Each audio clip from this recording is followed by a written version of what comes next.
সংসারে আমাদের জীবনে যখন কোনো সুখ বা দুঃখ আসে, তার জন্য আমরা কাউকে না কাউকে অবশ্যই দায়ী করে থাকি, তাই না? এই ব্যক্তি আমাদের সাথে এরকম কাজ করেছেন, তাই আমার সাথে এমন হলো। ওই ব্যক্তি যদি এমনটা না করতেন, তাহলে আজ আমি ওই স্থানে পৌঁছতে পারতাম। সবই আপনার দৃষ্টিভঙ্গির ওপর নির্ভরশীল, আর যদি আপনার দৃষ্টিভঙ্গি এমন হয়, তাহলে তা অনুচিত। সত্যি কথা বলতে, এই সংসারে ভিন্ন ভিন্ন ধরনের মানুষ আছে। এটা আপনার উপর নির্ভর করছে কিভাবে তাদের স্বাগত জানাবেন। একবার ভাবুন, আমি আমার দুটো হাত সামনে নিয়ে এলাম, দুটো মুঠো খুলে দিলাম। দুই প্রকারের মানুষ আসবেন, কিছু না কিছু দিয়ে যাবেন। এই মুঠো যদি আমি বন্ধ করে দিই, তাহলে না কেউ আমাকে কিছু দিতে পারবে, না আমার কিছু যাবে আসবে। নিশ্চয়ই বুঝতে পারছেন এই দুই ধরনের ব্যক্তি কারা এবং তারা কি দিয়ে যান। আমি যদি নিজের মুঠো খুলে দিই, তাহলে কিছু ভালো মানুষ আসবেন, আমাকে আনন্দ, সন্তুষ্টি, জ্ঞান প্রদান করে যাবেন, ভালো অভিজ্ঞতা দিয়ে যাবেন। কোনো খারাপ ব্যক্তি যদি আসেন, তাহলে তিনিও খারাপ অভিজ্ঞতা দেবেন, যার থেকে আমি শিক্ষা লাভ করব। এই সব কিছু আমি লাভ করতে পারি। মুঠো যদি বন্ধ করে রাখি, তাহলে আমি কিছুই পাবো না।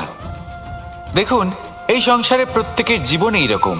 প্রত্যেকের জীবনে সবকিছুই আছে, ভালো খারাপ দুই মানুষই আছে। ভালো অভিজ্ঞতা আছে, খারাপ অভিজ্ঞতা আছে। নির্ভর করছে আপনার উপর যে আপনি কি করবেন, এনাদের স্বাগত কিভাবে জানাবেন, কার থেকে কি বুঝবেন, কি শিখতে পারবেন, আর কোন দৃষ্টিভঙ্গি নিয়ে অগ্রসর হবেন। এটাই নির্ধারণ করবে যে আপনার জীবন কেমন হবে। আসুন আমার সাথে ভালোবেসে বলুন, রাধা রাধা।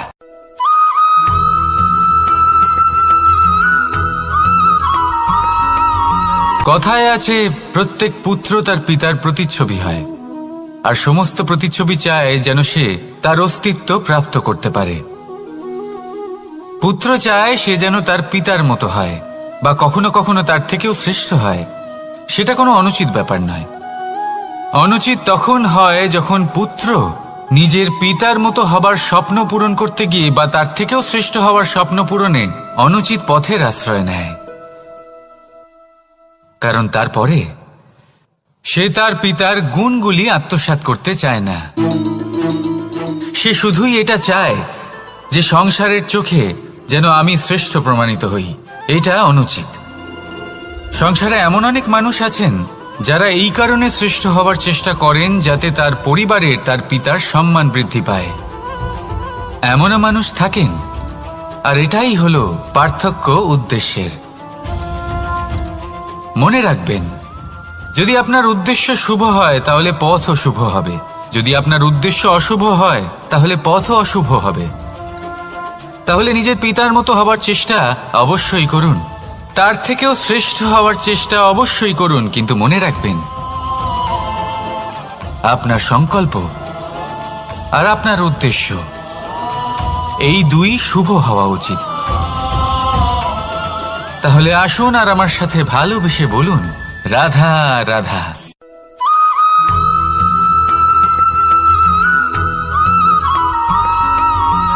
এই দড়িটা দেখুন, ছোট ছোট রেশম দ্বারা তৈরি। এটা সরু সুতো দ্বারা তৈরি হয়েছে এটা, আর এ অত্যন্ত কোমলও বটে। আর আপনি চাইলে এটা সোজাও করে দিতে পারেন, আর চাইলে এটা বেঁকিয়েও দিতে পারেন, আর যদি চান তাহলে এটা গোল গোল করে বেঁধে কোথাও রেখেও দিতে পারেন। এবার এই কোমল দড়ি যদি কোনো নিষ্ঠুর কঠিন পাথরে বারংবার জড়িয়ে দেওয়া হয়, তাহলেও তাকেও কাটতে পারে, নিজের ছাপ ছেড়ে যেতে পারে, সেটার আকারও বদলে ফেলতে পারে। এবার এর কারণ কি? এর কারণ হলো অভ্যাস আর নিরন্তর প্রচেষ্টা। যদি আপনিও চেষ্টা করেন আর নিরন্তর কর্ম করে যান, তাহলে আপনার প্রারব্ধ পাথরের মতো কঠিনই হোক না কেন, তাতে ভাঙন ধরিয়েও আপনি নিজের লক্ষ্যে অবশ্যই পৌঁছতে পারবেন। একটা গুরুত্বপূর্ণ কথা মনে রাখবেন, সুকর্মের অভ্যাস আর নিরন্তর প্রয়াস, এই হলো সাফল্যের মন্ত্র। তাহলে জীবনে এই মন্ত্র আনুন আর আমার সাথে ভালোবেসে বলুন, রাধা রাধা।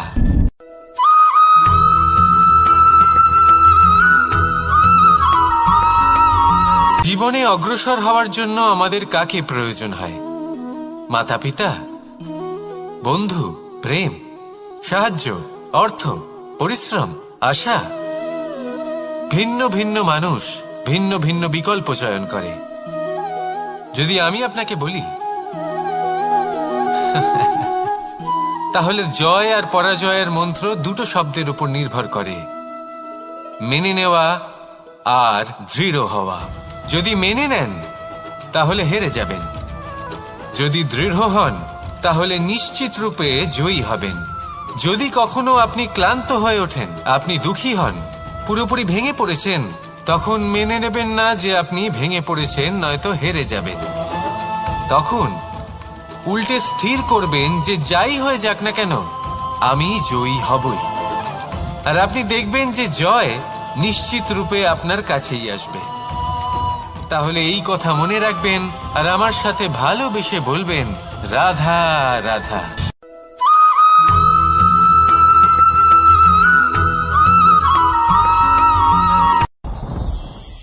সাথী। সাথী এই শব্দটির ব্যাখ্যা কে কিভাবে করে? মিত্র, সখা, বন্ধু। কিন্তু অর্থ একটাই, তিনি যিনি আপনার সঙ্গী হন আর তিনি যার সাথী আপনি হন। এবার সব থেকে বড় প্রশ্ন হলো এটাই যে তিনি কে হতে পারেন যাকে আপনি আপনার সাথী বলে মেনে নিতে পারেন, নিজের সখা, নিজের মিত্র, নিজের বন্ধু মেনে নিতে পারেন। আপনার সাথী হলেন তিনি যিনি দুঃখের সময় আপনার পাশে থাকবেন, আপনার হাত ধরে থাকবেন। আপনার সাথী হলেন তিনি যার হাত আপনি নিজের সুখের দিনে ধরে থাকবেন। সেই সাথীরই হাত ধরুন যিনি দুঃখে সবসময় আপনাকে সাহায্য করার জন্য তৎপর হয়ে থাকেন, আপনার পাশে থাকেন, আর যাকে সুখের দিনে আপনি আপনার সাথে রাখতে পারেন। আর যখন আপনার সাথে আপনার এই সাথী থাকবে তখন আপনি এটা বুঝবেন যে যখন জীবনে দুঃখ আসে তখন এই দুঃখ কমে যায়, সবার মধ্যে ভাগ হয়ে যায়। আর যদি তখন সুখ আসে তাহলে সেটা সবার উপস্থিতিতে আরো বেড়ে যায়।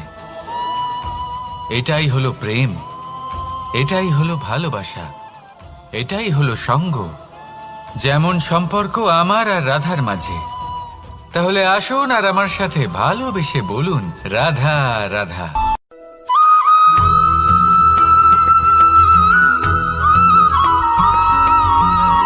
জীবন কিসের উপর নির্ভরশীল?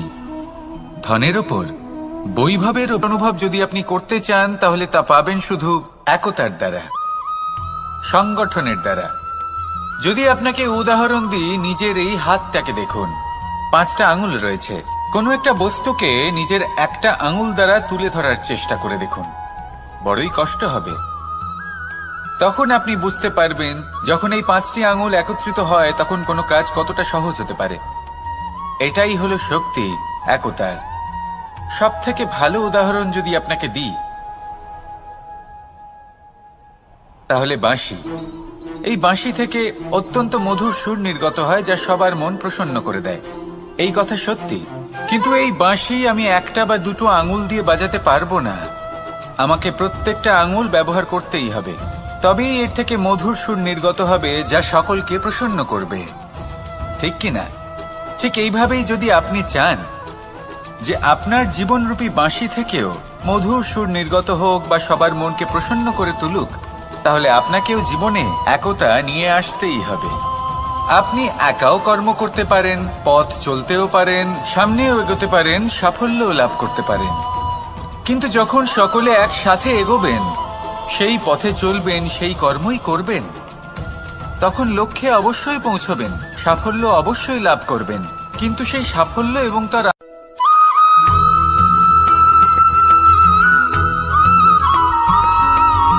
ফিরে আসছিলেন এবং তাদের ফেরার পথে হঠাৎ করে কোথাও থেকে একটি বাছুর চলে এলো। এই দুই বোন ভয়ভীত হয়ে গেলেন আর তাদের হাত থেকে সেই আটা পড়ে গেল, মাটিতে মিশে গেল। এবার এই পুরো ঘটনাক্রমে যদি কারোর বিন্দুমাত্র লাভ হয়ে থাকে, বিন্দুমাত্র আনন্দ পেয়ে থাকে, তাহলে সে কে? সেই ছোট বোন, যিনি মাঝে মাঝেই গমের দানা তুলছিলেন এবং খাচ্ছিলেন। কিছুটা হলেও উনি আনন্দ লাভ করেছিলেন। এবার এরকমই হলো আমাদের জীবনে ভক্তি এবং ভালোবাসা সংক্রান্ত বিষয়। মানুষ নিজের জীবনের দৈনিক কাজে এতটাই ব্যস্ত হয়ে পড়েন, প্রত্যেকদিন শুধু কাজ কাজ কাজ কাজ করতে থাকেন, আর তাতে ভক্তি এবং ভালোবাসার জন্য সময় বার করতেই পারেন না। দেখুন, জীবনে ভক্তি আর প্রেমের এই যে ছোট ছোট মুহূর্ত আছে, এগুলো যদি আপনি যাপন করতে পারেন তাহলে তাতেই আপনি তৃপ্তি লাভ করবেন। বাকি সবই আপনার ব্যর্থ বলেই মনে হবে। জীবনে যখনই আপনি কোনো কাজ করবেন, ঈশ্বরের প্রতি সমর্পিত হয়ে সেই কাজ করুন। আর যখনই সময় পাবেন, তাহলে সেই সময় নিজের আপনজনদের দিন, যাদের আপনি ভালোবাসেন, তাদের প্রতি যত্নবান হন, তাদের শুভাকাঙ্ক্ষী হন। এই প্রেম আর ভক্তির ছোট ছোট মুহূর্তগুলো আপনার জীবনকে চরিতার্থ করে তুলবে। আসুন আমার সাথে ভালোবেসে বলুন, রাধা রাধা।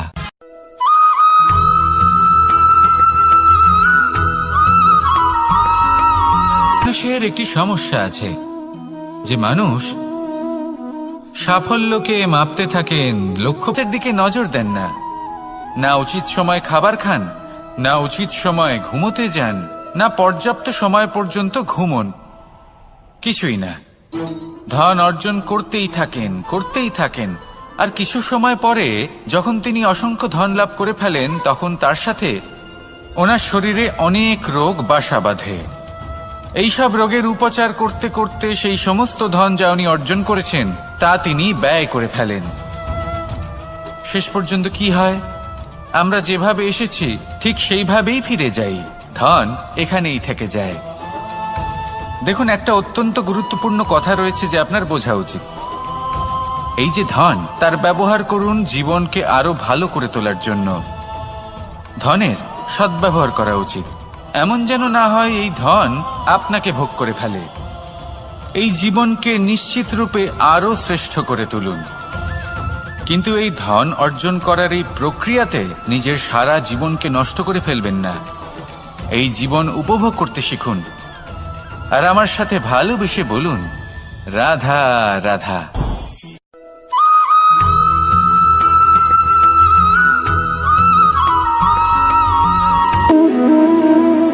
সম্পর্ক হলো আমাদের জীবনের একটি আধার। কিছু সম্পর্ক এমন যে আমরা জন্মসূত্রে লাভ করি, যেমন পরিবার, মা বাবা। কিছু সম্পর্ক আছে যে আমরা জীবনে অর্জন করে থাকি, তা সে প্রেমের হোক, স্নেহের হোক বা বন্ধুত্বের। এই সকল সম্পর্ক লাভ করার বা গড়ে তোলার 5টি ধাপ রয়েছে। প্রথম ধাপ, কোনো ব্যক্তির সাথে আলাপ হওয়া, তার সাথে কথা বলা বা তাকে দেখা। দ্বিতীয় ধাপ, সে ব্যক্তিকে আমাদের ভালো লাগা। তৃতীয় ধাপ, আমাদের এটা চাইতে শুরু করা যে জীবনে এই ব্যক্তি যেন আমাদের বন্ধু হন, আমাদের জীবনে থাকেন, বা আমাদের কাউকে ভালোবেসে ফেলা, আর এটা আমাদের ভাবা বা চাওয়া যে সেই ব্যক্তি যেন আজীবন আমার সাথে থাকেন, আমার জীবনে আমার সাথী হয়ে। চতুর্থ ধাপ, লাভ করা। এবার এই ধাপটি অনেক মানুষের পক্ষেই খুবই সরল হয়, বড়ই সরলভাবে নিজেদের সঙ্গীকে লাভ করে থাকেন। কিছু মানুষের জন্য এই ধাপ অত্যন্ত কঠিন হয়ে থাকে। অনেক প্রতিকূল পরিস্থিতির উপর জয়লাভ করে তারা সঙ্গীকে লাভ করেন, কিন্তু লাভ অবশ্যই করেন। এরপরে আসে পঞ্চম, অন্তিম এবং সব থেকে গুরুত্বপূর্ণ ধাপ। সেটা হলো সেই সম্পর্ক পালন করা। এটা হলো এমন এক বিষয় যা প্রত্যেক মানুষের শেখা উচিত। যদি ব্যক্তি নিজের জীবনে সম্পর্ক রক্ষা করতে শিখে যান, তবে প্রত্যেক সম্পর্ক তার জীবনকে স্বর্গ করে তুলবে। আসুন আর আমার সাথে ভালোবেসে বলুন, রাধা রাধা।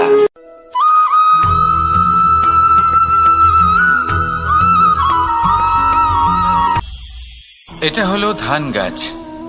এর থেকে যে চাল উৎপন্ন হয় তা মানুষ গ্রহণ করেন। আর এটা কি?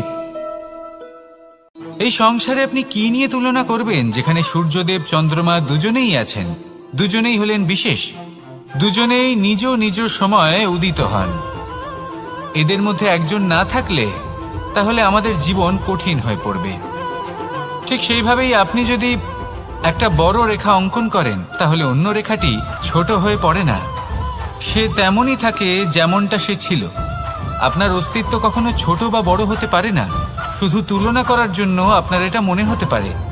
যদি আপনি যুদ্ধ করতে চান, আপনার তলোয়ারের প্রয়োজন পড়বে। যদি বস্ত্র তৈরি করতে চান, এত বড় তলোয়ার দিয়ে কিছুই হবে না। তখন প্রয়োজন পড়বে একটা ছোট্ট সূচের। তাই তুলনা করবেন না, না নিজেকে ছোট মনে করবেন, না অন্য কাউকে। সবার সাথে সহযোগিতা করুন, আর যদি তুলনা করতেই হয় নিজের সাথে করুন, যে কাল আমি কেমন ব্যক্তি ছিলাম, আজ কি তার থেকে শ্রেষ্ঠ হয়ে উঠতে পেরেছি। ভেবে দেখুন ভবিষ্যতে গিয়ে আপনি কতটা শ্রেষ্ঠ ব্যক্তি হতে পারেন। আসুন আমার সাথে ভালোবেসে বলুন, রাধা রাধা।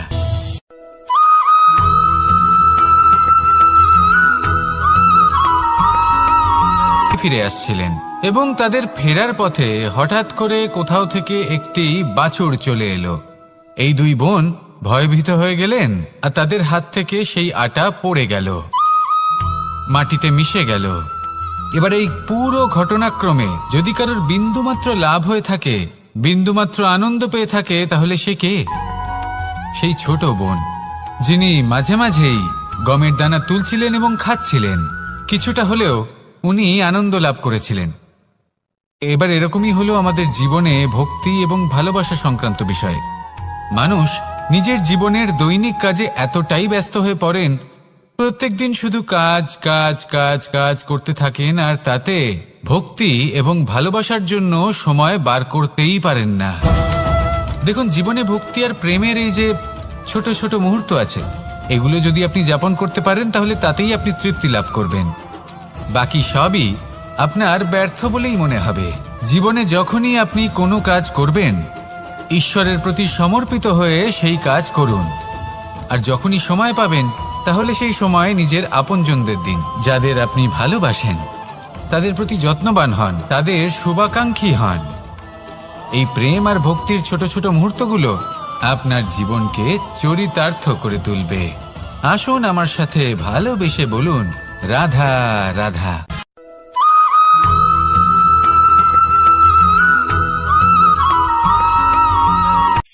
এই সংসারে সাফল্য লাভ করার জন্য জ্ঞানের প্রয়োজন হয়, পরিশ্রমের প্রয়োজন হয়, দৃঢ় নিষ্ঠার প্রয়োজন হয়, নিরন্তর চেষ্টা করা প্রয়োজনীয়।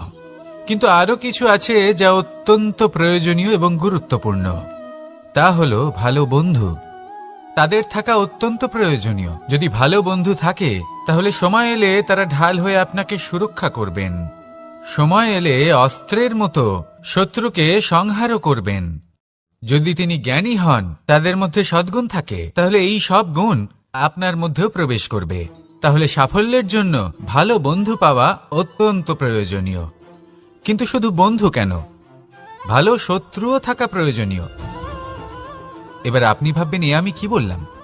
যদি আপনার জীবনেও ভালো অর্থাৎ শক্তিশালী শত্রু থাকে, তাহলে আপনিও শক্তিশালী হতে থাকবেন। এই শত্রু আপনাকে প্রেরিত করবে আরো বেশি শক্তিশালী হয়ে ওঠার।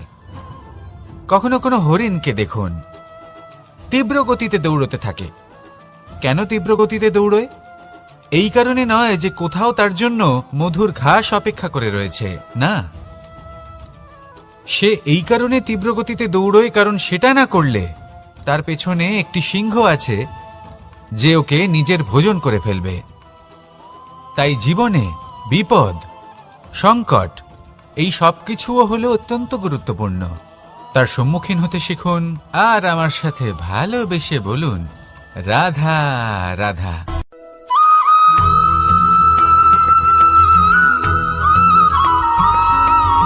জীবনে অগ্রসর হওয়ার জন্য আমাদের আর দৃঢ় হওয়া। যদি মেনে নেন, তাহলে হেরে যাবেন। যদি দৃঢ় হন, তাহলে নিশ্চিত রূপে জয়ী হবেন। যদি কখনো আপনি ক্লান্ত হয়ে ওঠেন, আপনি দুঃখী হন, পুরোপুরি ভেঙে পড়েছেন, তখন মেনে নেবেন না যে আপনি ভেঙে পড়েছেন, নয়তো হেরে যাবেন। তখন উল্টে স্থির করবেন যে যাই হয়ে যাক না কেন, আমি জয়ী হবই। আর আপনি দেখবেন যে জয় নিশ্চিত রূপে আপনার কাছেই আসবে। তাহলে এই কথা মনে রাখবেন, আর আমার সাথে ভালোবেসে বলবেন, রাধা রাধা।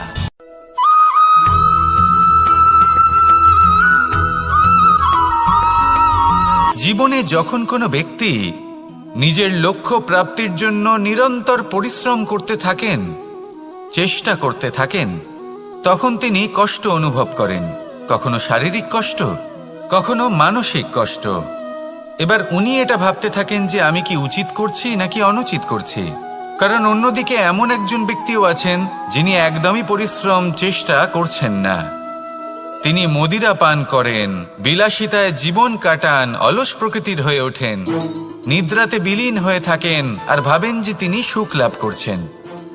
কিন্তু এরকম কেন হয়? কারণ যখন আমরা সৎ পথে থাকি, উচিত পথে চলি, লক্ষ্য প্রাপ্ত করার জন্য চেষ্টা করতে থাকি, তখন আমাদের ভেতরে থাকা নেতিবাচক শক্তি এবং পাপ এই দেহকে ত্যাগ করে দেয়। আর এই অনুভূতিটাই আমাদের দুঃখের অনুভূতি দেয়, কষ্ট দেয়।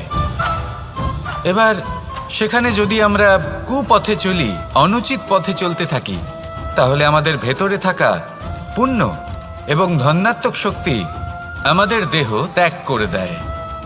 আর এই অনুভূতির কারণেই আমরা সুখ অনুভব করি। কিন্তু কখনো ভাববেন যে এই সুখ বেশি সময় পর্যন্ত থাকে না। সেই জন্য সবসময় মনে রাখবেন, যদি আপনি জানেন যে এটাই আপনার লক্ষ্য, এটাই উচিত পথ, শুভ পথ, তাতে নিরন্তরভাবে এগিয়ে যেতে চেষ্টা করতে থাকুন। এই কষ্ট আপনাকে সুখের পরাকাষ্ঠায় কখন পৌঁছে দেবে তা আপনি জানতেই পারবেন না। আসুন আমার সাথে ভালোবেসে বলুন, রাধা রাধা।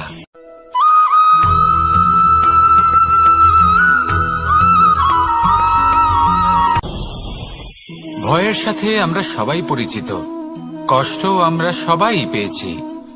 কখনো কখনো আমরা অসুস্থ হয়ে পড়ি, আর এমন সময় হলে মাতার মমতা, কখনো বাবার স্নেহ, কখনো বন্ধুদের পাশে থাকার অনুভূতি আমাদের রোগ নিরাময়ে সাহায্য করে। কখনো যদি আমরা নিরাশ হয়ে পড়ি, তখন যদি আমাদের কোনো আপনজন আমাদের দুটো ভালো কথা বলে, তখন আমাদের মনোবল বেড়ে যায়। ঠিক তেমন সংসারের এই রঙ্গমঞ্চে যদি আপনি পীড়িত অনুভব করেন, কিছু শুভ কথা আলোচনা করুন, কিছু স্তুতি গান করুন, কিছু মুহূর্তের জন্য হলেও নিজের ইষ্টদেবের কথা স্মরণ করুন আর প্রার্থনা করুন। সাহস বাড়বে, শক্তিও বৃদ্ধি পাবে এবং সামনে এগিয়ে চলার পথও দেখতে পাবেন। তখন এই মন প্রসন্ন হয়ে বলবে, রাধা রাধা।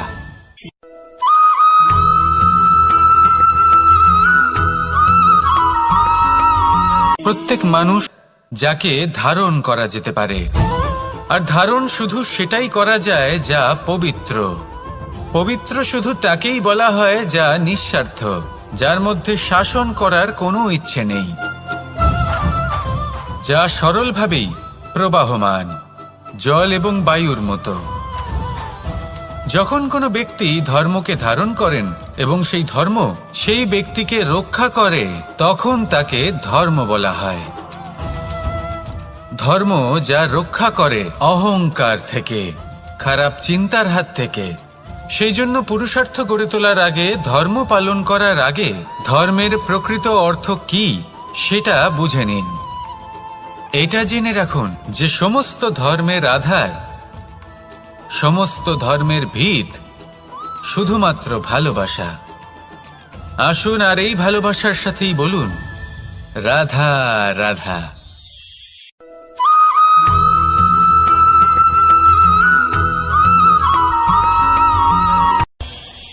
এই সংসারে আমরা প্রকাশ কোথা থেকে পাই? এর উত্তর বড়ই সরল। ভোরে যখন সূর্যোদয় হয়, তখন প্রকাশের কিরণ আমাদের ঘরে এসে পৌঁছয়। এইভাবেই আমরা প্রকাশ লাভ করি। এবার এই প্রকাশের আলোতেই আমরা সারাদিনের কাজ সম্পন্ন করি। সন্ধে হয়ে যায়, সূর্যাস্তও হয়ে যায়, আর আমাদের ঘর যাতে অন্ধকার না হয় তার জন্য আমরা একটা প্রদীপ প্রজ্বলিত করি। এটাই ঘটে আমাদের জীবনেও। এবার প্রবাহমান আয়ুর সাথে আমরা আমাদের অন্তরে যদি একটা প্রদীপ প্রজ্বলিত করে নিই, তাহলে বিষয়টাই অন্যরকম হবে। এবার আপনি বলবেন, কোন প্রকাশের কথা বলছি যা আমাদের অন্তরে জাগ্রত করা সম্ভব? আমাদের আত্মার মাঝে প্রেমের প্রকাশ জাগ্রত করার কথা বলছি, কারণ আমাদের এই জীবন এও হলো দিনের আলোর মতো। আজ প্রকাশ আছে, কিন্তু কোনোদিন অবশ্যই অস্ত হবে। কিন্তু অস্ত হবার আগে যদি আমরা আমাদের আত্মার মাঝে প্রেমের এই প্রকাশ উজ্জ্বলিত করে নিই, তাহলে আমাদের সন্ধ্যাকালও আমরা আনন্দে এবং প্রেমে যাপন করব। তাহলে আসুন আর আমার সাথে ভালোবেসে বলুন, রাধা রাধা।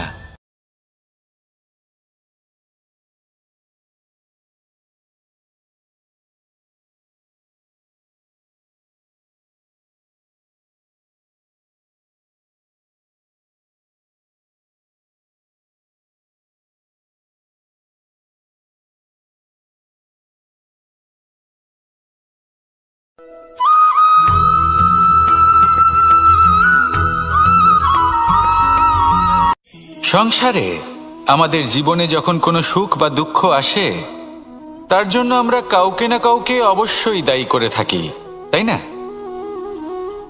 এই ব্যক্তি আমাদের সাথে এরকম কাজ করেছেন, তাই আমার সাথে এমন হলো। ওই ব্যক্তি যদি এমনটা না করতেন, তাহলে আজ আমি ওই স্থানে পৌঁছতে পারতাম। সবই আপনার দৃষ্টিভঙ্গির ওপর নির্ভরশীল, আর যদি আপনার দৃষ্টিভঙ্গি এমন হয়, তাহলে তা অনুচিত। সত্যি কথা বলতে এই সংসারে ভিন্ন ভিন্ন ধরনের মানুষ আছে। এটা আপনার ওপর নির্ভর করছে কিভাবে তাদের স্বাগত জানাবেন। একবার ভাবুন, আমি আমার দুটো হাত সামনে নিয়ে এলাম, দুটো মুঠো খুলে দিলাম। দুই প্রকারের মানুষ আসবেন, কিছু না কিছু দিয়ে যাবেন। এই মুঠো যদি আমি বন্ধ করে দিই, তাহলে না কেউ আমাকে কিছু দিতে পারবে, না আমার কিছু যাবে আসবে। নিশ্চয়ই বুঝতে পারছেন এই দুই ধরনের ব্যক্তি কারা এবং তারা কি দিয়ে যান। আমি যদি নিজের মুঠো খুলে দিই, তাহলে কিছু ভালো মানুষ আসবেন, আমাকে আনন্দ, সন্তুষ্টি, জ্ঞান প্রদান করে যাবেন, ভালো অভিজ্ঞতা দিয়ে যাবেন।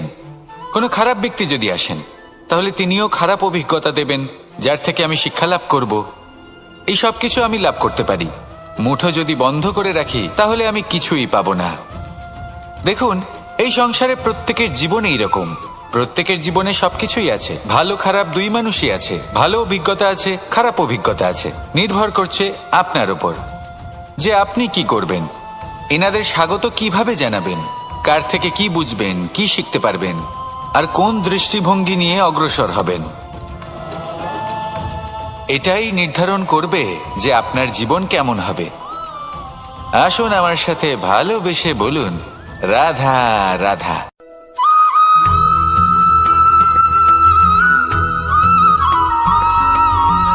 ভালো, শুধু ওনাদের কঠোর ব্যবহার দেখলে আমরা একটু ভয় পেয়ে যাই। এবার ওনাদের এই কঠোর ব্যবহার আমাদের ভালো না লাগলেও অত্যন্ত আবশ্যক, কারণ মাতার থেকে আমরা যে শক্তি লাভ করি তা যেন নিয়ন্ত্রণ হারিয়ে বিধ্বংসী না হয়ে ওঠে। আমরা যেন কোনো কুপথে না চলে যাই, আমরা কখনো যেন দোষ না করে ফেলি। শুধু সেই জন্য পিতা এবং গুরু একটু কঠোর হয়ে ওঠেন, এবং ওনাদের এই কঠোর আচরণ ভবিষ্যতে গিয়ে আমরা অবশ্যই বুঝতে পারি। জীবনে কিছু বছর আমরা এগিয়ে যাই, আর তারপর আমরা বুঝতে পারি যে বাবা এবং গুরু আমাদের যথেষ্ট ভালোবাসতেন, কিন্তু ওনাদের ভালোবাসার বহিঃপ্রকাশ আলাদা।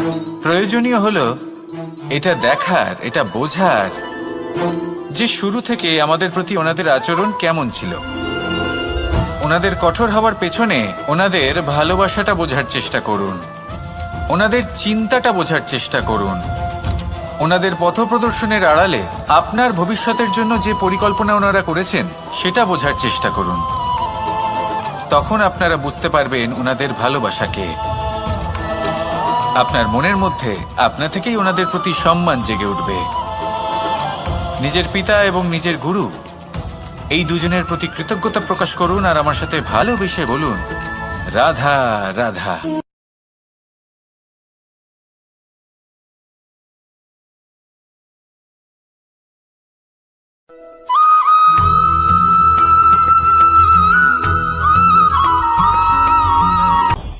আপনি কখনো পর্বতের শিখরে উঠেছেন? আপনি দেখতে পাবেন পর্বতের পদতলে প্রচুর সুন্দর ফুল রয়েছে, সবুজ বনানী রয়েছে। যত আপনি উপরে উঠতে থাকবেন, তত ফুল কমতে থাকবে, সবুজ বনানী কমতে থাকবে। আরো কিছুটা উপরে উঠলে কাঁটা জাতীয় গাছ দেখতে পাবেন, শুকনো গাছ দেখতে পাবেন, আরো যদি ওপরে ওঠেন তাহলে পাষাণ দেখতে পাবেন, আরো ওপরে উঠলে হিমখণ্ড দেখতে পাবেন।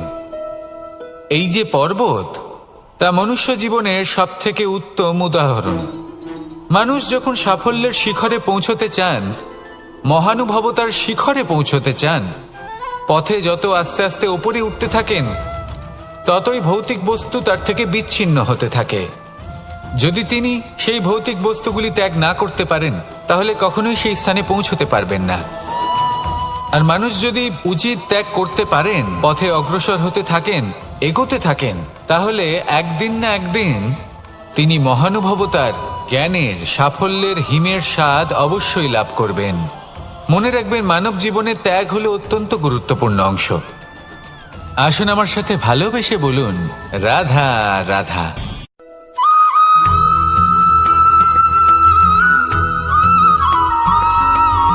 মানুষের একটি সমস্যা আছে যে মানুষ সাফল্যকে আমার কাছে নেই, এই তুলনা করার জন্য ওনারা দুঃখী হয়ে পড়েন, নিরাশ হয়ে পড়েন। তাই আমি একটা প্রশ্ন করছি যে এটা কি উচিত? এই সংসারে আপনি কি নিয়ে তুলনা করবেন, যেখানে সূর্যদেব চন্দ্রমা দুজনেই আছেন, দুজনেই হলেন বিশেষ, দুজনেই নিজ নিজ সময়ে উদিত হন। এদের মধ্যে একজন না থাকলে তাহলে আমাদের জীবন কঠিন হয়ে পড়বে।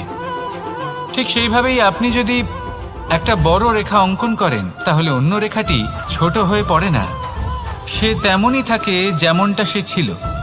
আপনার অস্তিত্ব কখনো ছোট বা বড় হতে পারে না। শুধু তুলনা করার জন্য আপনার এটা মনে হতে পারে।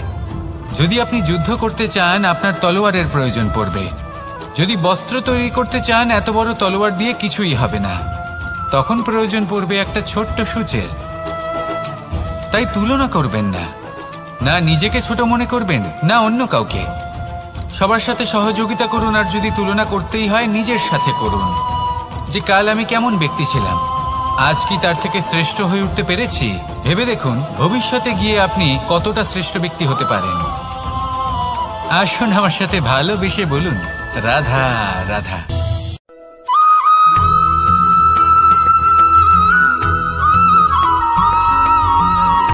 জীবন কিসের উপর নির্ভরশীল? ধনের ওপর, বৈভবের অনুভব যদি আপনি করতে চান, তাহলে তা পাবেন শুধু একতার দ্বারা, সংগঠনের দ্বারা। যদি আপনাকে উদাহরণ দিই, নিজের এই হাতটাকে দেখুন, 5টা আঙুল রয়েছে। কোনো একটা বস্তুকে নিজের একটা আঙুল দ্বারা তুলে ধরার চেষ্টা করে দেখুন, বড়ই কষ্ট হবে। তখন আপনি বুঝতে পারবেন, যখন এই 5টি আঙুল একত্রিত হয়, তখন কোনো কাজ কতটা সহজ হতে পারে। এটাই হলো শক্তি, একতার। সব থেকে ভালো উদাহরণ যদি আপনাকে দিই, তাহলে বাঁশি। এই বাঁশি থেকে অত্যন্ত মধুর সুর নির্গত হয়, যা সবার মন প্রসন্ন করে দেয়। এই কথা সত্যি। কিন্তু এই বাঁশি আমি একটা বা দুটো আঙুল দিয়ে বাজাতে পারবো না, আমাকে প্রত্যেকটা আঙুল ব্যবহার করতেই হবে। তবেই এর থেকে মধুর সুর নির্গত হবে, যা সকলকে প্রসন্ন করবে। ঠিক কিনা? ঠিক এইভাবেই যদি আপনি চান যে আপনার জীবনরূপী বাঁশি থেকেও মধুর সুর নির্গত হোক বা সবার মনকে প্রসন্ন করে তুলুক, তাহলে আপনাকেও জীবনে একতা নিয়ে আসতেই হবে। আপনি একাও কর্ম করতে পারেন, পথ চলতেও পারেন, সামনেও এগোতে পারেন, সাফল্যও লাভ করতে পারেন। কিন্তু যখন সকলে একসাথে এগোবেন, সেই পথে চলবেন, সেই কর্মই করবেন, তখন লক্ষ্যে অবশ্যই পৌঁছবেন, সাফল্য অবশ্যই লাভ করবেন। কিন্তু সেই সাফল্য এবং তার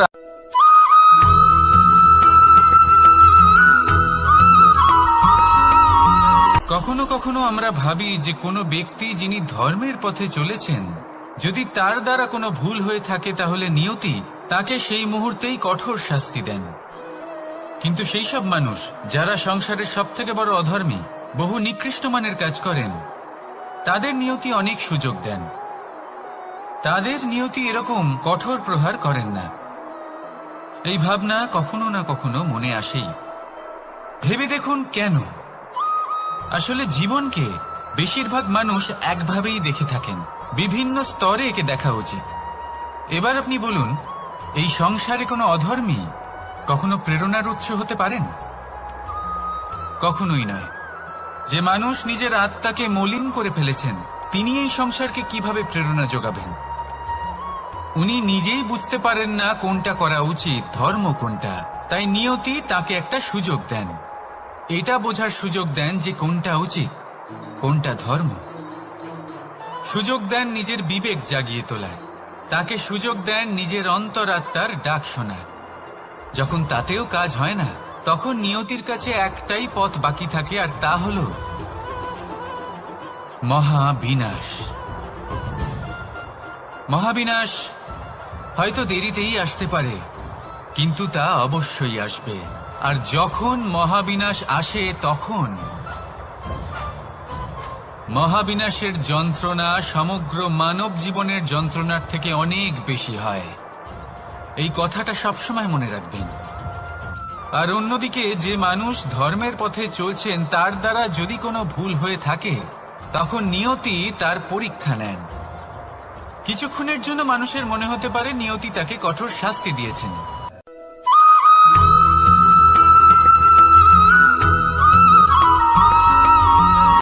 সে বুঝতে পারে যে সেই হিরে আদৌ তার শোভাবর্ধন করছে কিনা, তাকে ভালো দেখাচ্ছে কিনা, প্রসাধনের জন্য সেটা ব্যবহার করা ঠিক হবে কিনা। অর্থাৎ হীরের উপস্থিতিতে দর্পণের গুরুত্ব কম হলো না, দর্পণের কারণে হীরের মূল্য বোঝা গেল। আমাদের জীবনেও ঠিক এরকমই ঘটে। আপনারা যদি সংসারে নিজের আশেপাশে দেখেন, এমন অনেক মানুষ দেখতে পাবেন যারা নিজেদের ক্ষেত্রে মহান স্থানে পৌঁছেছেন, নিপুণ এবং সফল হয়ে থাকেন, তাহলে নিজেকে ছোট মনে করবেন না। আসুন আর আমার সাথে ভালোবেসে বলুন, রাধা রাধা।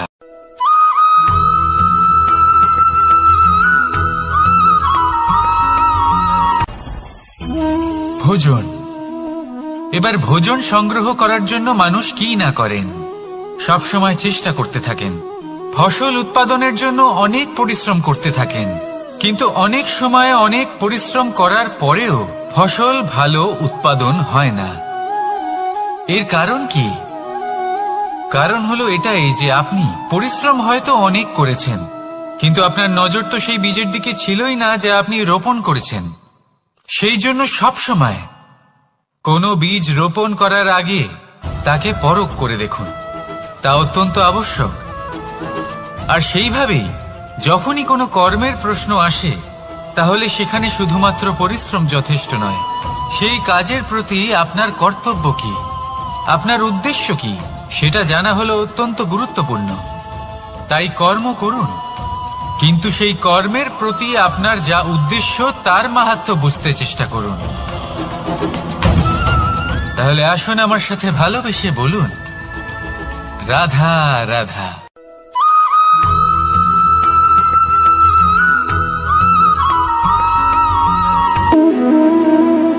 সম্পর্ক হলো আমাদের জীবনের একটি আধার।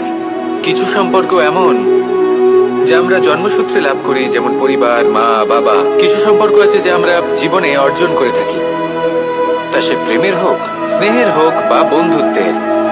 এই সকল সম্পর্ক লাভ করার বা গড়ে তোলার 5টি ধাপ রয়েছে। প্রথম ধাপ, কোনো ব্যক্তির সাথে আলাপ হওয়া, তার সাথে কথা বলা বা তাকে দেখা। দ্বিতীয় ধাপ, সে ব্যক্তিকে আমাদের ভালো লাগা। তৃতীয় ধাপ, আমাদের এটা চাইতে শুরু করা যে জীবনে এই ব্যক্তি যেন আমাদের বন্ধু হন, আমাদের জীবনে থাকেন, বা আমাদের কাউকে ভালোবেসে ফেলা। আর এটা আমাদের ভাবা বা চাওয়া যে সেই ব্যক্তি যেন আজীবন আমার সাথে থাকেন, আমার জীবনে আমার সাথী হয়ে। চতুর্থ ধাপ, লাভ করা। এবার এই ধাপটি অনেক মানুষের পক্ষেই খুবই সরল হয়, বড়ই সরলভাবে নিজেদের সঙ্গীকে লাভ করে থাকেন। কিছু মানুষের জন্য এই ধাপ অত্যন্ত কঠিন হয়ে থাকে।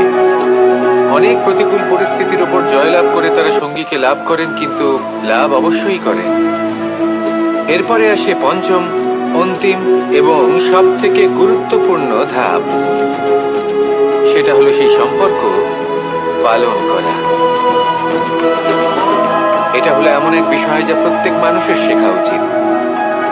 যদি ব্যক্তি নিজের জীবনে সম্পর্ক রক্ষা করতে শিখে যান, তবে প্রত্যেক সম্পর্ক তার জীবনকে স্বর্গ করে তুলবে। আসুন আর আমার সাথে ভালোবেসে বলুন, রাধা রাধা।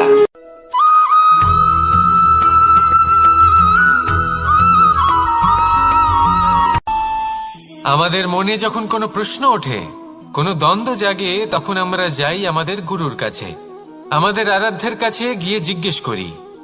এইভাবেই একদিন আমি পৌঁছলাম আমার আরাধ্যের কাছে, আমার মহাদেবের কাছে, আর ওনাকে প্রশ্ন করলাম যে মহাদেব, জীবনে আনন্দ পাওয়ার, উৎসব পালনের, প্রেম ভাগ করে নেবার, জীবনকে উপভোগ করে নেওয়ার সর্বশ্রেষ্ঠ সময় কোনটা? মহাদেব হাসলেন আর উনি বললেন, জীবনে উৎসব পালনের সবথেকে শ্রেষ্ঠ দিন হল মৃত্যুর ঠিক আগের দিনটা। প্রেম ভাগ করে নেওয়ার সবথেকে শ্রেষ্ঠ মুহূর্ত হল মৃত্যুর ঠিক আগের মুহূর্ত। জীবনকে উপভোগ করে নেওয়ার সর্বশ্রেষ্ঠ প্রহর হল মৃত্যুর এক প্রহর পূর্বে। তখন আমি চমকে গেলাম। আমি বললাম, কিন্তু মহাদেব, মৃত্যু তো অনিশ্চিত, আমরা জানিও না কবে আমাদের মৃত্যু হবে। মহাদেব আবার হাসলেন। উনি বললেন যে যদি আমরা এভাবে জীবন কাটাই যে আমরা জীবনের প্রত্যেক দিন, প্রত্যেক মুহূর্ত, প্রত্যেক প্রহর শেষ বলে মনে করি, তাহলে আমাদের সমস্ত জীবন আনন্দের সাথেই অতিবাহিত হবে। কি বলেন?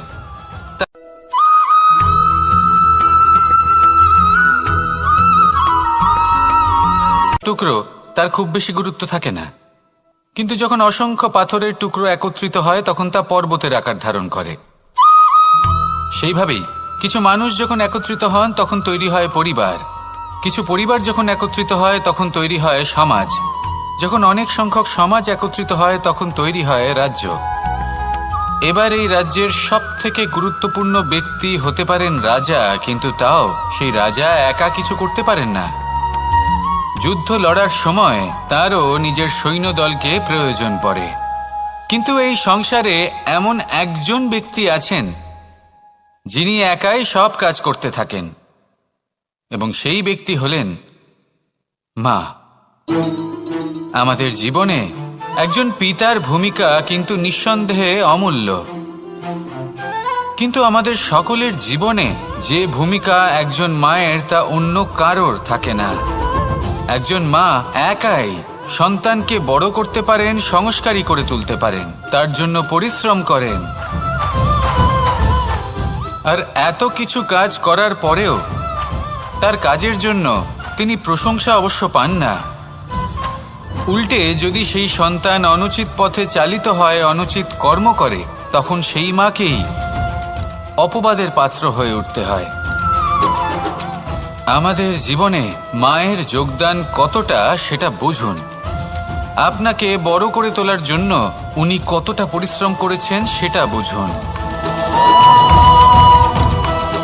আজ থেকে, এখন থেকে, এই মুহূর্ত থেকে মাকে সম্মান করতে শিখুন। যখন সময় পাবেন, যখন সুযোগ হবে, তখন তার প্রশংসা করুন, ওনারও ভালো লাগবে। আর মায়ের এই মমতার জন্য, তার এই ভূমিকার জন্য আসুন সবাই মিলে আমরা তাকে প্রণাম করি,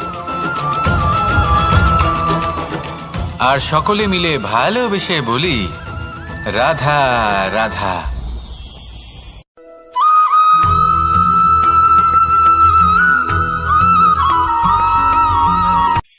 এই সংসারে সাফল্য লাভ করার জন্য জ্ঞানের প্রয়োজন হয়, পরিশ্রমের প্রয়োজন হয়, দৃঢ় নিষ্ঠার প্রয়োজন হয়, নিরন্তর চেষ্টা করা প্রয়োজনীয়।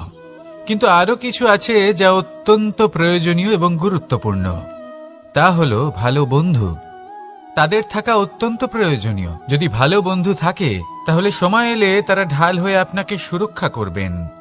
সময় এলে অস্ত্রের মতো শত্রুকে সংহারও করবেন।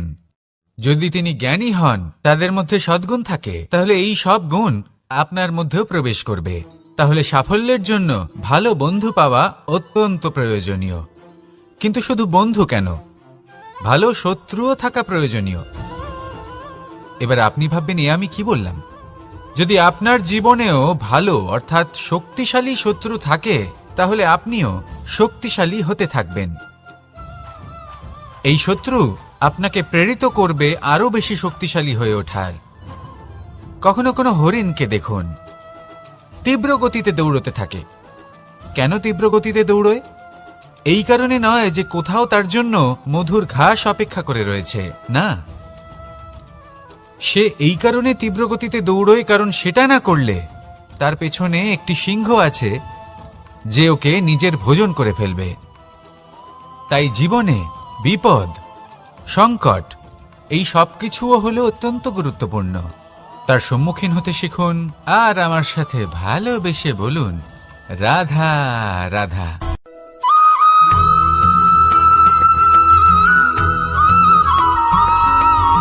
কথায় আছে, প্রত্যেক পুত্র তার পিতার প্রতিচ্ছবি হয়, আর সমস্ত প্রতিচ্ছবি চায় যেন সে তার অস্তিত্ব প্রাপ্ত করতে পারে।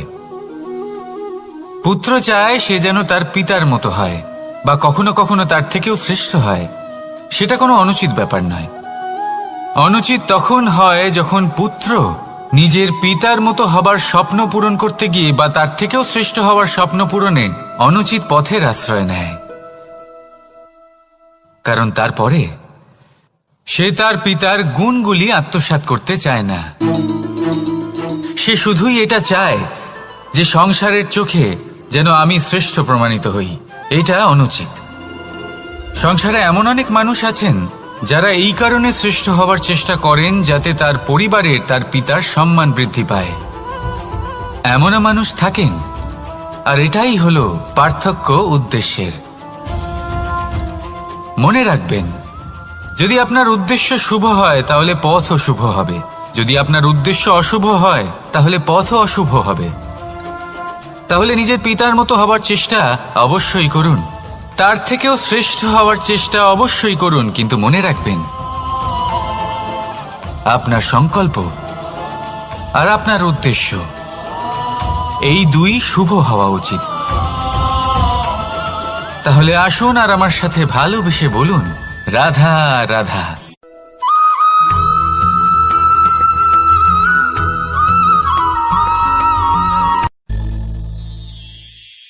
শিশিরের বিন্দু পাতার ওপর পড়ে আর তার গায়ে লেগে থাকে। পাতা তাকে শুষে নিতে পারে না, আর শেষ পর্যন্ত সে ঝরে পড়ে যায়। অন্যদিকে রয়েছে মেঘ এবং চাতক। এদের মধ্যে অনেক দূরত্ব থাকে। মেঘ থাকে আকাশে আর চাতক থাকে ধরিত্রীতে। কিন্তু যখন এই মেঘ থেকে বৃষ্টি ঝরে পড়ে, এই চাতক কিন্তু সেই জলই পান করে, নয়তো সে তৃষ্ণার্ত থেকে যায়। এবার অন্যদিকে দেখলাম শিশির বিন্দু আর পাতার এই সম্পর্ক। এরা খুব কাছাকাছি থাকে, ঘনিষ্ঠও থাকে। অন্যদিকে রয়েছে মেঘ এবং চাতকের সম্পর্ক, যাদের মধ্যে অনেক দূরত্ব থাকা সত্ত্বেও তারা খুব ঘনিষ্ঠ, তাই না? এই সারমর্ম খুব সরল। এই নৈকট্য, এই দূরত্ব, তা আপনার সম্পর্কে প্রভাব কিছুতেই ফেলতে পারে না। এই নৈকট্য, এই দূরত্ব, এইসব হলো শুধুমাত্র মনের ব্যাপার। কখনো আপনি অনুভব করেছেন আপনি কারোর থেকে অনেক অনেক দূরে আছেন, অনেক দূরে আছেন, তাও সেই ব্যক্তির প্রতি আপনি টান অনুভব করেন। সেখানে আপনি কারোর সাথে প্রত্যেক দিন অতিবাহিত করেন, সমস্ত জীবন অতিবাহিত করেন, সব থেকে বেশি সময় তার সাথে অতিবাহিত করেন, তাও তার প্রতি সেই টান অনুভব করেন না। এই সংকেত হলো মনের দূরত্বের। তাহলে মনের এই দূরত্ব দূর করুন আর আমার সাথে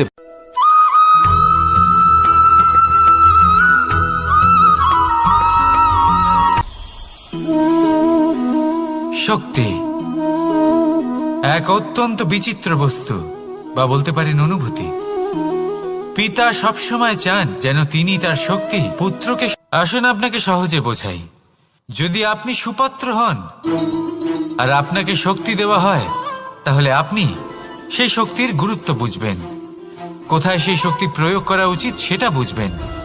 আর এটা যেহেতু অর্জন করা শক্তি হবে, সেই শক্তির অপব্যবহার হবে না। কিন্তু যদি এই আপনি কুপাত্র হন আর যদি আপনাকে এই শক্তি দেওয়া হয়, তাহলে কি হবে? দেখতে গেলে এই শক্তি আপনি দান হিসেবে পেয়েছেন, তাই না আপনি এই শক্তির গুরুত্ব বুঝবেন আর না এর প্রয়োগ আপনি জানবেন। তার অপব্যবহার হওয়া সুনিশ্চিত। তাই যদি আপনি কোনো শক্তি অর্জন করতে চান, তাহলে আগে তার যোগ্য হয়ে উঠুন। পুত্র নয়, পাত্র হয়ে উঠুন। আর আমার সাথে ভালোবেসে বলুন, রাধা রাধা।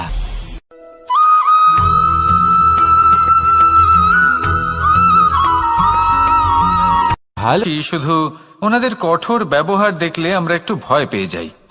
এবার ওনাদের এই কঠোর ব্যবহার আমাদের ভালো না লাগলেও অত্যন্ত আবশ্যক, কারণ মাতার থেকে আমরা যে শক্তি লাভ করি তা যেন নিয়ন্ত্রণ হারিয়ে বিধ্বংসী না হয়ে ওঠে, আমরা যেন কোনো কুপথে না চলে যাই, আমরা কখনো যেন দোষ না করে ফেলি।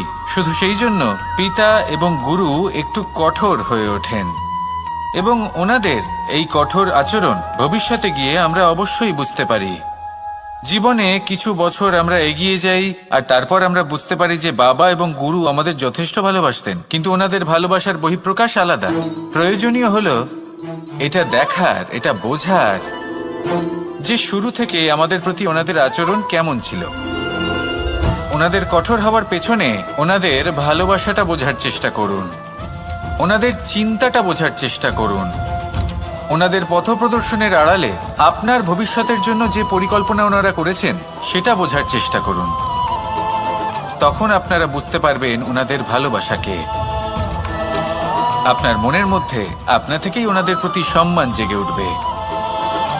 নিজের পিতা এবং নিজের গুরু এই দুজনের প্রতি কৃতজ্ঞতা প্রকাশ করুন আর আমার সাথে ভালোবেসে বলুন, রাধা রাধা।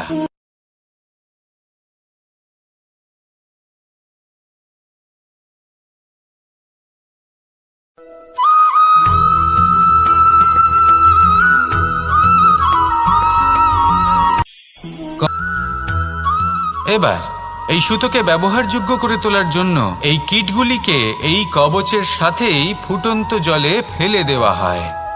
এই সংসারে যদি আমাদের স্বপ্ন এই সংসারের দুঃখ হরণ করার জন্য, এই সংসারে সুখ বিতরণ করার জন্য হয়, তবেই আমাদের প্রগতি সম্ভব। যদি আমাদের এই স্বপ্ন শুধুই আমাদের এবং আমাদের স্বার্থ সিদ্ধির জন্য হয়, তাহলে এই স্বপ্ন আমাদের অন্ধ করে দেবে, আমাদের অন্ধকারের পথে নিয়ে যাবে, আর আমরাও সেই কীটের মতো হয়ে যাব। নিজেদেরই মায়াজালে আমরা নিজেই ফেঁসে যাব, আর শেষে আমরা যদি কিছু লাভ করি তা হবে একাকিত্ব, অন্ধকারময় মৃত্যু। তাই স্বপ্ন অবশ্যই দেখুন, কিন্তু এমনভাবে স্বপ্ন দেখবেন না যে তার এই বন্দিগৃহে আপনি নিজেই ফেঁসে গেলেন। স্বপ্ন দেখুন পরোপকারে।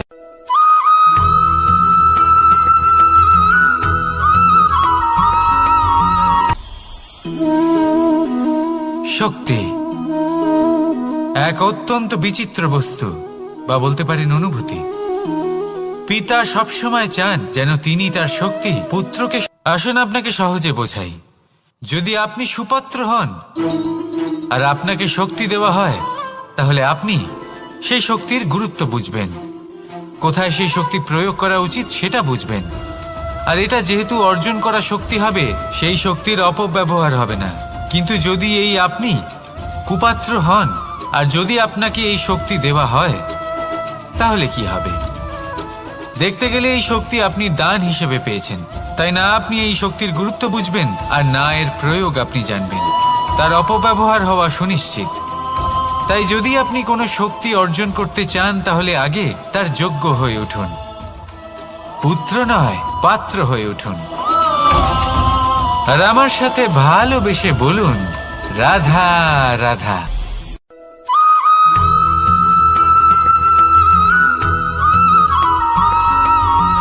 এই সংসারে প্রত্যেক মানুষ এটাই চান যে তিনি যেন ধনবান হন, আর্থিক অবস্থা তার ভালো থাকে, ওনার বাড়িতে লক্ষ্মীর আগমন হয়। কিন্তু সেটা হবে কি করে, সেটাই হলো প্রশ্ন।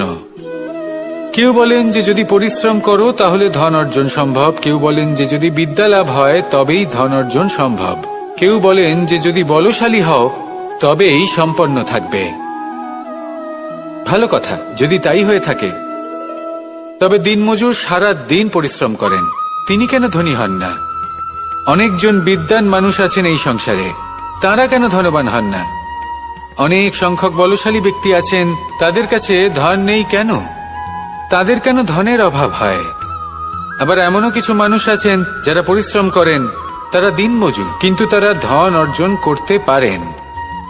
কিছু বিদ্বান ব্যক্তি আছেন যাদের কাছে অধিক মাত্রায় ধন রয়েছে, কয়েকজন বলশালী ব্যক্তি রয়েছেন যাদের কাছে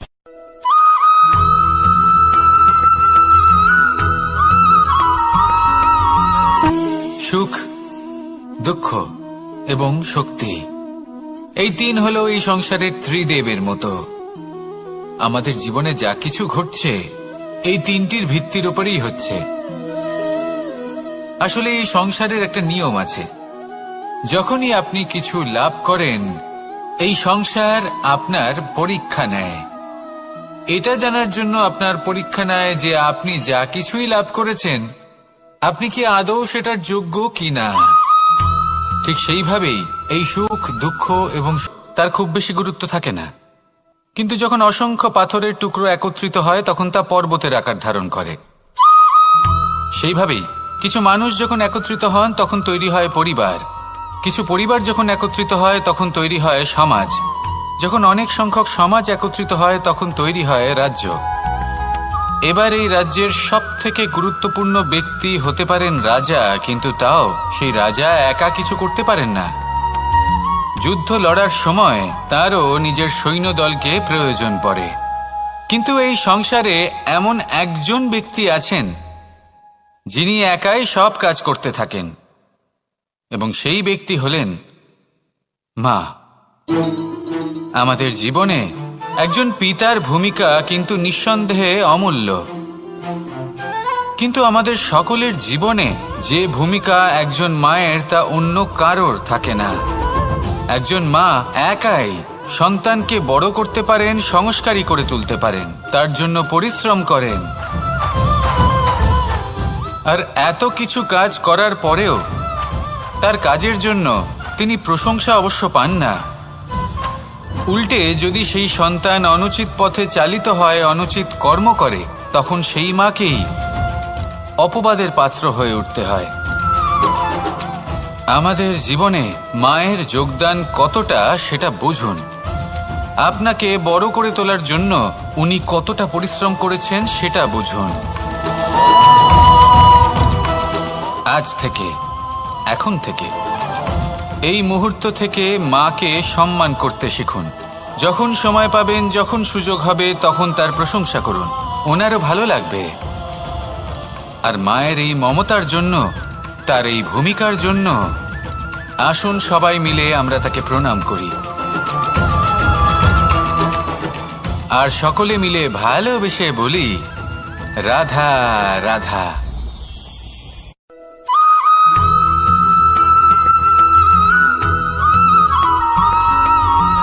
এই সংসারের সবথেকে গুরুত্বপূর্ণ তত্ত্ব কোনটা? প্রথম হলো সময়। জন্ম থেকে মৃত্যু পর্যন্ত এই যে সময়, এটাই তো হলো জীবন। দ্বিতীয় হলো জীবন, যাতে আমরা সময়ের সদ্ব্যবহার করি, শ্রেষ্ঠ থেকে শ্রেষ্ঠতর কাজ করার চেষ্টা করি। বহু বছরের এই পরম্পরা, এই সংস্কৃতিকে এগিয়ে নিয়ে যাওয়ার চেষ্টা করি। এই সংসারে আমরা অংশগ্রহণ করতে চেষ্টা করি। তৃতীয় হলো ধন, সেই ধন যা প্রত্যেক ব্যক্তি অর্জন করতে চেষ্টা করেন।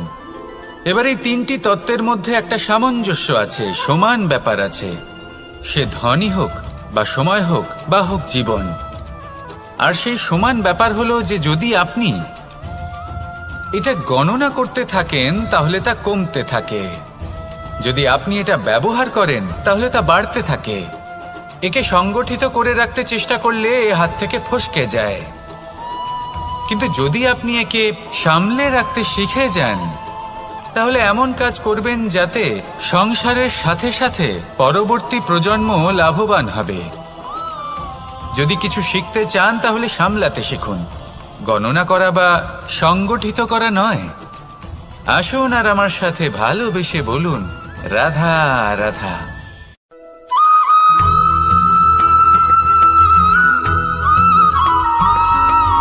কথায় আছে প্রত্যেক পুত্র তার পিতার প্রতিচ্ছবি হয়, আর সমস্ত প্রতিচ্ছবি চায় যেন সে তার অস্তিত্ব প্রাপ্ত করতে পারে। পুত্র চায় সে যেন তার পিতার মতো হয় বা কখনো কখনো তার থেকেও শ্রেষ্ঠ হয়। সেটা কোনো অনুচিত ব্যাপার নয়। অনুচিত তখন হয় যখন পুত্র নিজের পিতার মতো হবার স্বপ্ন পূরণ করতে গিয়ে বা তার থেকেও শ্রেষ্ঠ হওয়ার স্বপ্ন পূরণে অনুচিত পথের আশ্রয় নেয়, কারণ তারপরে সে তার পিতার গুণগুলি আত্মসাৎ করতে চায় না। সে শুধুই এটা চায় যে সংসারের চোখে যেন আমি শ্রেষ্ঠ প্রমাণিত হই। এটা অনুচিত। সংসারে এমন অনেক মানুষ আছেন যারা এই কারণে শ্রেষ্ঠ হবার চেষ্টা করেন যাতে তার পরিবারের, তার পিতার সম্মান বৃদ্ধি পায়। এমনও মানুষ থাকেন, আর এটাই হলো পার্থক্য উদ্দেশ্যের। মনে রাখবেন, যদি আপনার উদ্দেশ্য শুভ হয় তাহলে পথও শুভ হবে, যদি আপনার উদ্দেশ্য অশুভ হয় তাহলে পথও অশুভ হবে। তাহলে নিজের পিতার মতো হবার চেষ্টা অবশ্যই করুন, তার থেকেও শ্রেষ্ঠ হওয়ার চেষ্টা অবশ্যই করুন, কিন্তু মনে রাখবেন আপনার সংকল্প আর আপনার উদ্দেশ্য এই দুই শুভ হওয়া উচিত। তাহলে আসুন আর আমার সাথে ভালোবেসে বলুন, রাধা রাধা।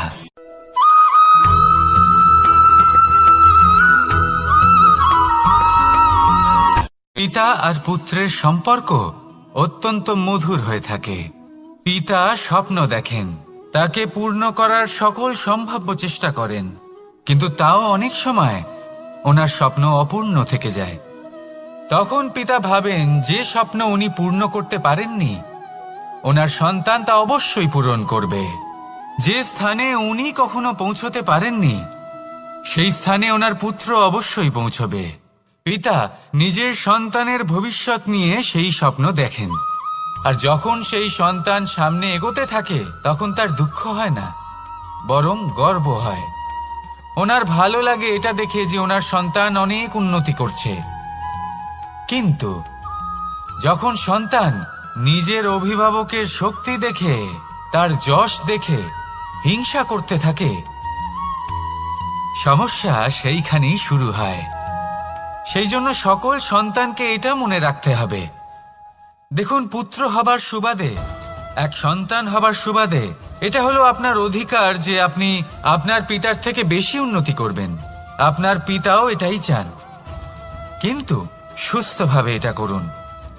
একটা রেখা টেনে নিন যাতে আপনি তাতে এগোতে পারেন আর আপনার পিতার তাতে গর্ববোধ হয়, আর সেই বিষয়ে দুঃখ না হয় যে আমার সন্তান আমাকেই ছোট করার চেষ্টা করছে।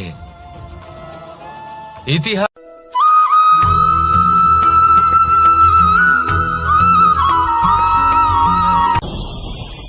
ভয়ের সাথে আমরা সবাই পরিচিত, কষ্টও আমরা সবাই পেয়েছি। কখনো কখনো আমরা অসুস্থ হয়ে পড়ি, আর এমন সময় হলে মাতার মমতা, কখনো বাবার স্নেহ, কখনো বন্ধুদের পাশে থাকার অনুভূতি আমাদের রোগ নিরাময়ে সাহায্য করে। কখনো যদি আমরা নিরাশ হয়ে পড়ি, তখন যদি আমাদের কোনো আপনজন আমাদের দুটো ভালো কথা বলে, তখন আমাদের মনোবল বেড়ে যায়। ঠিক তেমন সংসারের এই রঙ্গমঞ্চে যদি আপনি পীড়িত অনুভব করেন, কিছু শুভ কথা আলোচনা করুন, কিছু স্তুতি গান করুন, কিছু মুহূর্তের জন্য হলেও নিজের ইষ্টদেবের কথা স্মরণ করুন আর প্রার্থনা করুন। সাহস বাড়বে, শক্তিও বৃদ্ধি পাবে এবং সামনে এগিয়ে চলার পথও দেখতে পাবেন। তখন এই মন প্রসন্ন হয়ে বলবে, রাধা রাধা।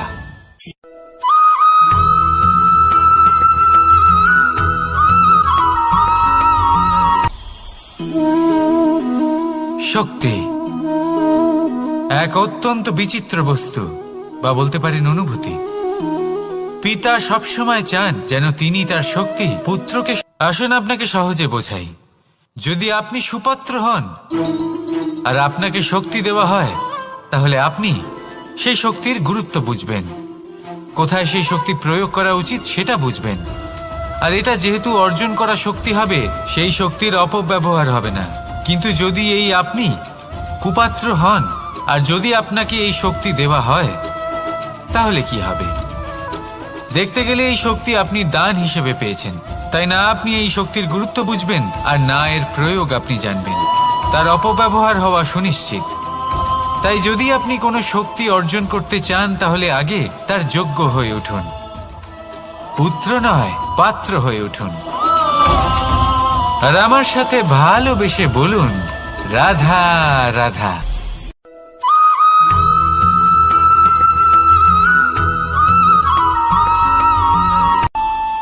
আমাদের মনে যখন কোনো প্রশ্ন ওঠে, কোনো দ্বন্দ্ব জাগে, তখন আমরা যাই আমাদের গুরুর কাছে, আমাদের আরাধ্যের কাছে গিয়ে জিজ্ঞেস করি।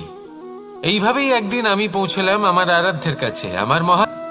যদি আপনি এরকম ভাবেন যে আমি এতটা করছি, আমার এতটা পাওয়া উচিত, সেই ভাবনা অনুচিত। যদি আপনি সেবার মানসিকতা নিয়ে কর্ম করতে থাকেন, কর্মচক্রে প্রবাহিত হন, যদি আপনি এমন ভাবনা রাখেন যে আমি এতটা পাচ্ছি, তাই এর থেকে অনেক বেশি আমি কর্ম করব, তাহলে নিশ্চিত রূপে আপনি যতটা করছেন তার থেকে অনেক বেশি আপনি পাবেন। আপনার আশার থেকে অনেক বেশি আপনি পাবেন। শুধু জীবনে অনেক বেশি কাজ করতে থাকুন, ফলের চিন্তা করবেন না। আর মনে রাখবেন, এই ভাবনাই সব থেকে বড় বীজ। কর্মের উপর বিশ্বাস রাখুন। জীবনে যা যা আপনি চান সবই সুখময় হবে। আসুন আর আমার সাথে ভালোবেসে বলুন, রাধা রাধা।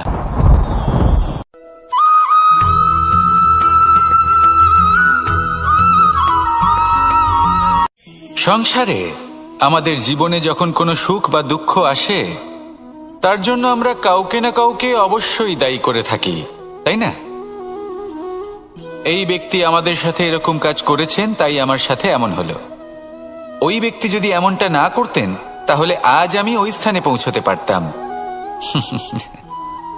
সবই আপনার দৃষ্টিভঙ্গির ওপর নির্ভরশীল, আর যদি আপনার দৃষ্টিভঙ্গি এমন হয়, তাহলে তা অনুচিত।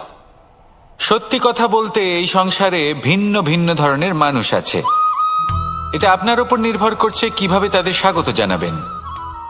একবার ভাবুন, আমি আমার দুটো হাত সামনে নিয়ে এলাম, দুটো মুঠো খুলে দিলাম।